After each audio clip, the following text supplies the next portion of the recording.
What is reconciliation? And what does it look like in our polarized world? To reconcile means to mend or repair a broken relationship. It means to bring peace and forgiveness into a place or environment that has been marked by hostility and division. From a theological perspective, reconciliation sits at the very heart of the good news of the gospel of Jesus Christ. Reconciliation sits at the very center of God's story and God's plan to repair, to restore, and to make all things new. At the end of the Bible, in Revelation chapters 21 and 22, we see that there is a new heaven coming down to a new earth. There's no longer any suffering, sin, death, or division. And God announces, "See, I am making all things new." That is reconciliation. Now, what is the scope or scale of reconciliation?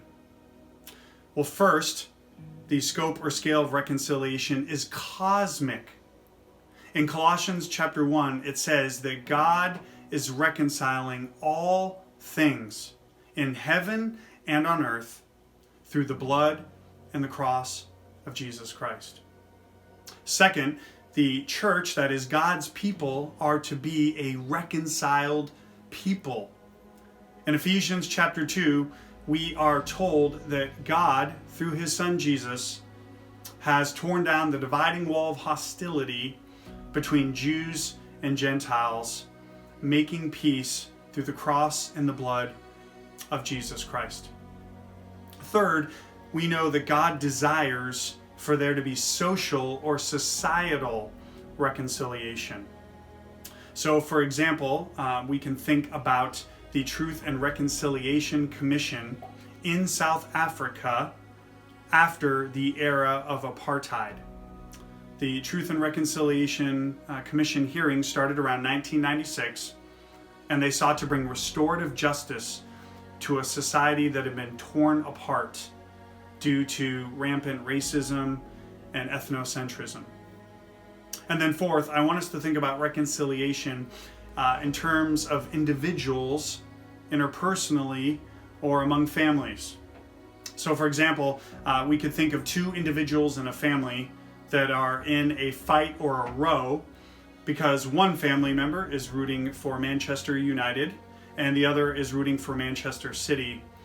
And we need to step in there and tell them that there are things in life that are a bit more important than your favorite football club.